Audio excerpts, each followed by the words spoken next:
Good morning mga katagay! Welcome back to my YouTube channel! For today's video mga katagay, tayo ay magluluto ng isang pampainit sa maulang araw ngayon. Dahil Sunday at may bagyo raw, tayo po ay magluluto ng pampainit at requested ng ating anak. Umpisahan natin sa pagpapakulo ng tubig mga katagay. At maglalagay lang tayo dito ng asin at kunting mantika dahil palalambutin po natin yung ating macaroni pasta. At dito nga mga katagay, ilalagay na natin yung ating macaroni pasta upang ating pakuluan.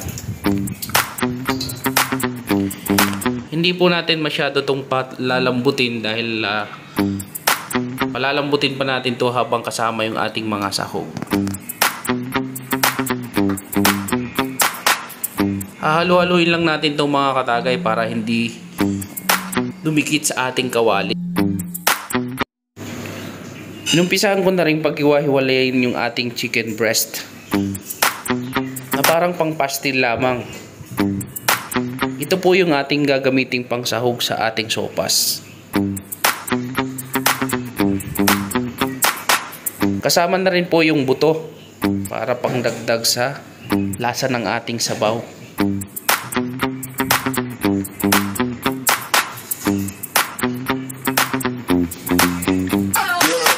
Pinakuluan ko lang po pala yan mga katagay, niluto lang natin at pinalamig para mapaghiwa-hiwalay. At dito inumpisahan ko nang magluto mga katagay. Naglagay lang ako ng mantika. At nag-add na rin ako ng butter.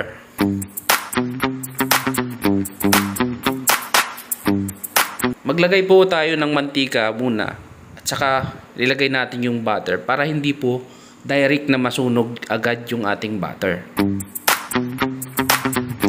Dito po natin igigisa yung ating bawang at sibuyas.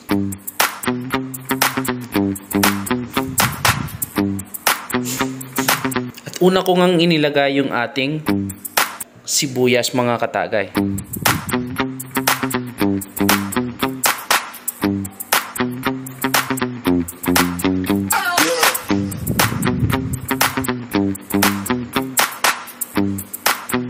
At isinunod ko na yung ating bawang.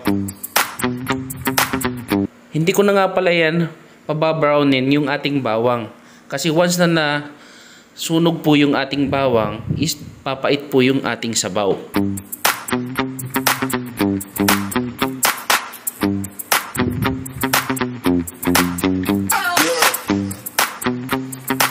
At dito mga katagay, ilalagay na natin yung ating chicken breast. Hahalu-haluin lang natin yan para magisa sa ating butter.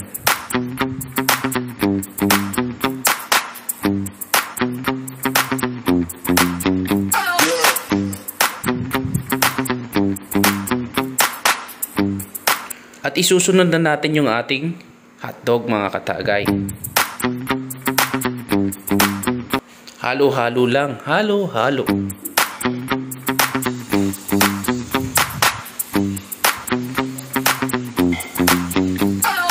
At ilalagay na rin natin yung ating carrots. Yung ating pong carrots ay hiniwa ko lang po na parang cubes lang siya.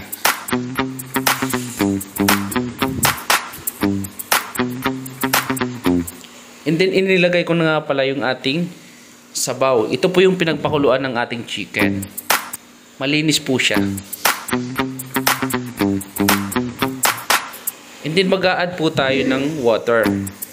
Kasi po yung chicken stock natin is may lasa na po yun ng manok. Kaya hindi po natin dapat itapon.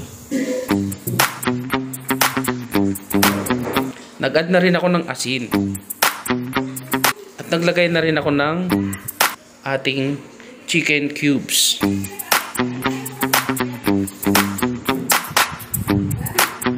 Halo-haluin lang natin itong mga katagay para matunaw yung ating pampalasa.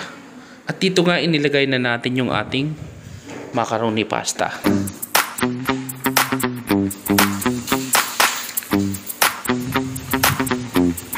At dito nga mga katagay, napansin ko na kukunting sabaw Kaya kailangan nating mag-add pa ng water.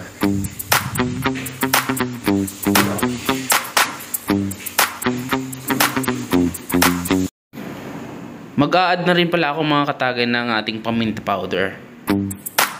So, konting puso po yung nagawa natin dahil ang pagluluto dapat may puso.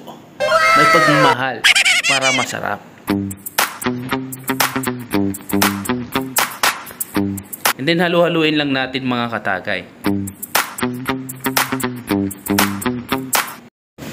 Ilalagay ko na rin nga pala mga katagay yung ating ibap milk.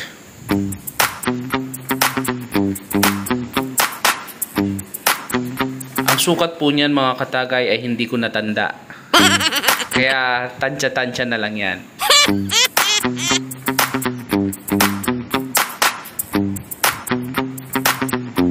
So atin lang yan pakukuluin mga katagay.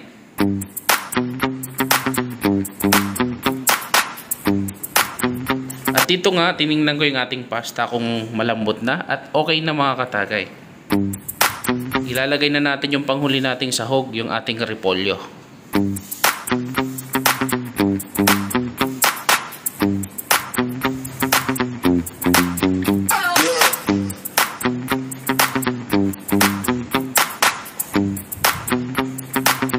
At atin lang ilulubog yan mga katagay.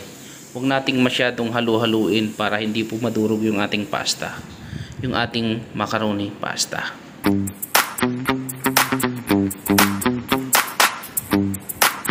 Sobrang dami pala mga katagay nung ating macaroni pasta. Hindi ko akalain na parang aapaw na siya sa ating kawali.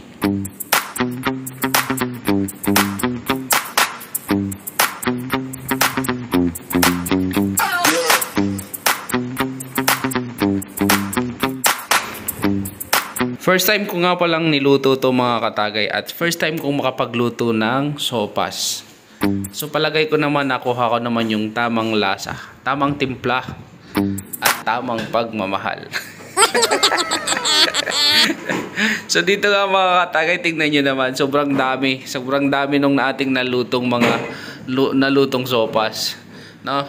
So enjoy yung aking anak sa pagkain nito at mamimigay tayo sa kapitbahay, no? Kasi maraming sobra. So hanggang dito na lang mga katagay yung ating videos for today. At sana po sa mga bagong mga viewers natin dyan ay huwag nyo pong kalimutang i-subscribe ang aking maliit na YouTube channel. So at huwag nyo rin pong kalimutang i-like.